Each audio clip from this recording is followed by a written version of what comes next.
Hello friends, this is ज्योति। आज के हमारे वीडियो का टॉपिक भारतीय न्याय संहिता 2023 के बेयर एक्ट के सेक्शन वाइज रीडिंग है, जिसमें कि आज हम सेक्शन 65 को रीड करेंगे।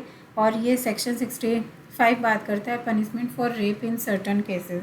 तो यहाँ इसका सब सेक्शन 1 कहता है कि whoever commit rape on a woman under 16 years of age shall be punished with rigorous imprisonment for a term which shall not be less than 20 years, but which may extend to imprisonment for life, which shall mean imprisonment for the remainder of that person's natural life, and shall also be liable to fine.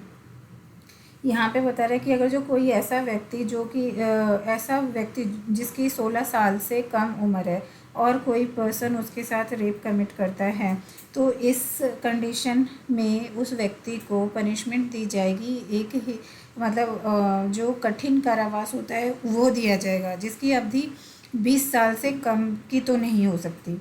ठीक है। और इसके साथ ही इसको life imprisonment तक उसको extend कर दिया जा सकता है।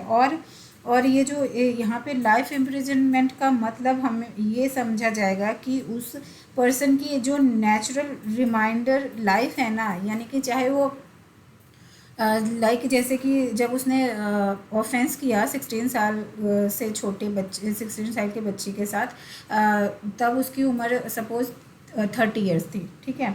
तो अब यहाँ से उसकी काउंटिंग शुरू होगी कि कितने लाइफ इम्प्रिजनमेंट की सज़ा मिली। तो लाइफ इम्प्रिजनमेंट का मतलब यहाँ पे होगा कि उसकी जब तक उसकी नेचुरल लाइफ है, और नेचुरल लाइफ में हम समझ सकते हैं कि या तो हो सकता है वो उसके 20 साल बाद ही मर जाए, हो सकता है कि 25 साल बाद मारे, या हो सकता है कि जैसे सपोज 30 साल का है तो जब उस 40 साल का हुआ तब मरा, या 40 साल जब 50 साल या 65 साल की उम्र, जो सांस उसकी आखिरी सांस होगी ना वो जेल के अंदर ही होगी।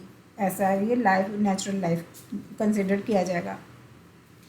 और उसके बाद यहाँ पे जो कंडीशंस इन्होंने दी है उसमें प्रोवाइजो बात कर रहा है कि provided that such fine shall be just and reasonable to meet the medical expenses and rehabilitation of the victim. और ऐसा कंडीशन दिया जाएगा कि जो फाइन की जो वैल्यू होगी वो जो विक्टिम है उसकी जो बेसिक और जो मेडिकल एक्सपेंसेस है ना उसको बियर कर सके, ऐसा इतना फाइन उसको दिया जाएगा। Provided further that any fine imposes under this subsection shall be punished to the victim, यानी परंतु और इस अवस्था के अधीन अधिरोपित किसी भी जुर्माने का संदाय पीड़िता को दिया जाएगा। और इसमें सबसेक्शन 2 कह रहा है कि whoever commit rape on a woman under 12 years of age shall be punished with rigorous imprisonment for the term which shall not be less than the 20 years, but which may extend to imprisonment for life, which shall mean imprisonment for the remainder of that person natural life, and with fine or with death। यहाँ पे यही बोल रहा है कि कोई भी ऐसा व्यक्ति है जिसने कि ऐसा कमिट किया है रेप, जिसमें कि बच्ची जो थी वो 12 इयर्स की है, और तो उसको यहाँ पे भी कठिन कारावास का प्रावधान है, और जिसमें कि उसकी जो सज़ा होगी वो 20 साल से नीचे हम नहीं कंसिडर कर सकते, यानी 20 साल तक तो होगी ही होगी।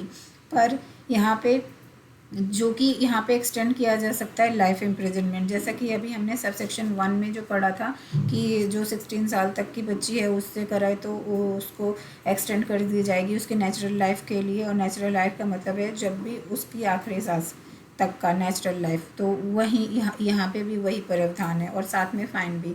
यहाँ पे भी प्रोवाइजो कह रहा है कि provided that such fine shall be just and reasonable to meet the medical expenses and rehabilitation of the victim. यहाँ यानी कि जो उसको फाइन दिया जाएगा वो इतना रीजनेबल होगा जिससे कि जो विक्टिम है उसकी मेडिकल एक्सपेंसेस को पूरा किया जा सके। और दूसरा प्रोवाइजो कहता है कि further that any further that any fine imposes under this sub section shall be paid to the victim, यानी परंतु यह इस धारा के अधीन अधोरोपित किसी भी जुर्माने का संदाय पीड़िता को दिया ही जाएगा।